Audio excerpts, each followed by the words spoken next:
শেখ হাসিনার রায়কে কেন্দ্র করে সারা দেশে একটা অস্থিতিশীল পরিবেশ তৈরি করতে চাচ্ছে আওয়ামী লীগ এবং ছাত্রলীগ।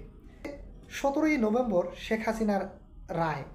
এই রায়কে ঘিরে গতকাল রাত থেকে অদ্যবধি পর্যন্ত বিভিন্ন জায়গায় অগ্নিসংযোগ, ককটেল, বিস্ফোরণ সহ ঝটিকা মিছিল করেছে ছাত্রলীগ এবং আওয়ামী লীগ।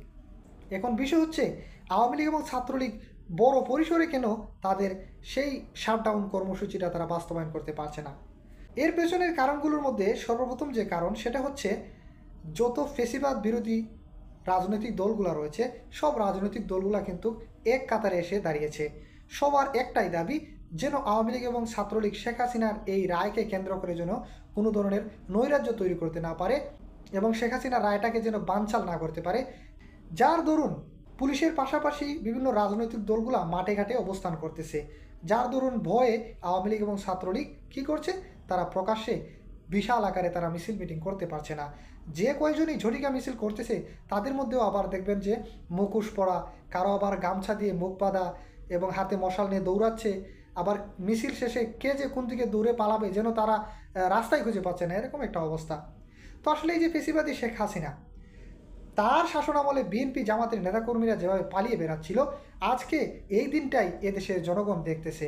এই দেশের এই মুহূর্তে এসে এই দেশবাসী দেখতেছে একজন জালিম কিভাবে রাস্তার মধ্যে এদিক সেদিক দৌড়াচ্ছে এবং ছুটে পালাচ্ছে এবং তার এই জালিমরা তাদের প্রধান জালিমকে বাঁচাতে কিভাবে তারা রাস্তার মধ্যে একটা নৈরাজ্য করার তারা চেষ্টা করছে।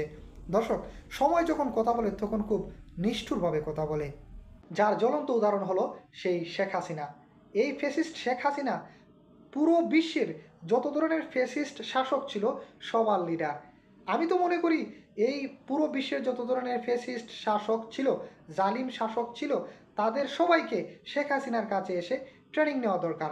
কারণ ওই সকল জালিম শাসকরা তারা তো শুধুমাত্র মানুষকে ঘুম খুন করতো, একটা পর্যায়ে এসে তারা অনুতপ্তও বোধ করতো, অনেকে আবার নিজ থেকে দায়িত্ব থেকে পদত্যাগও করতো বা অনেকে ভয়ে পালিয়েও যেত। কিন্তু আমাদের শেখ হাসিনা তার শাসনামলে ঘুম খুন জুলুম নির্যাতন সব কিছু তো করতেনই এবং অকপটে একেবারে দেদারসে তিনি মিথ্যা কথা বলতে পারতেন, ওনার মুখে একটু আটকাতো না এবং ঘুম খুন যেই তার বিরুদ্ধে কথা বলবে তাকেই ঘুম করতো, যে তার বিরুদ্ধে কথা বলতো তাকেই ক্রস ফায়ারে দিত।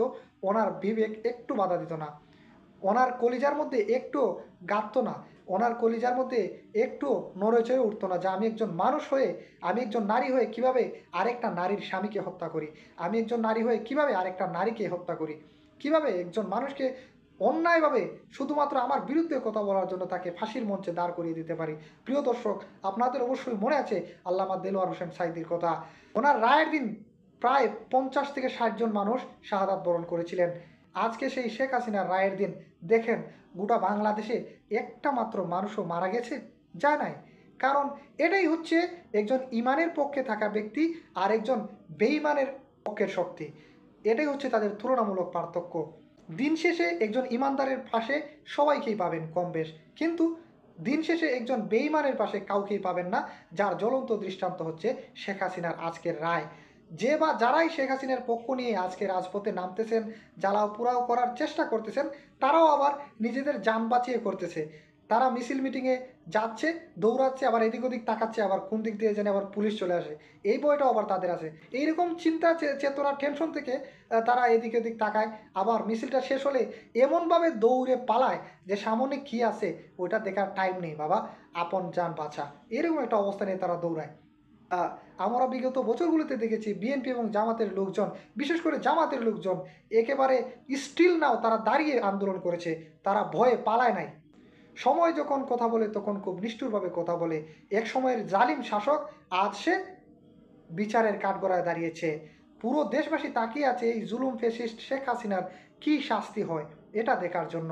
দর্শক, শেখ হাসিনার আজকের রায় থেকে আমাদেরকে শিক্ষা নেওয়া উচিত, জালিম কখনো সারা জীবন জালিম থাকে না, সে এক সময় না এক সময় তাকে আসামির কাঠগড়ায় দাঁড়াতে হয়। সেই শেখ হাসিনার আমলে অনেক আম জনতা ছিলেন যারা দুঃখ কষ্ট নিয়ে ভরাক্রান্ত হৃদয় নিয়ে বলতেন, আল্লাহ মনে হয় এই দেশ থেকে এই শেখ হাসিনার পতন কখনো ঘটাবে না। অনেকেই মনে করতেন যে শেখ হাসিনার পতন মনে হয় আর হবেই না, 15টা বছর 17টা বছর চলে গেল, এই শেখ হাসিনার পতন হচ্ছে না, তার মনে হয় আর পতন হবে না, সে মনে হয় বাংলাদেশের সার্বজনীন প্রধানমন্ত্রী হয়ে বসে আছে। কিন্তু আজ আপনারা দেখুন প্রিয় দেশবাসী, একসময় যারা এই আফসোস করতেন যে শেখ হাসিনার পতন হয় না কেন, দেখেন আল্লাহ সর্বোত্তম পরিকল্পনাকারী। আল্লাহ এত সুন্দরভাবে শেখ হাসিনার পতন ঘটিয়েছেন এবং আজকে সেই বিচারের সম্মুখীন করিয়েছেন। আল্লাহর সিদ্ধান্ত কতই না চমৎকার সিদ্ধান্ত।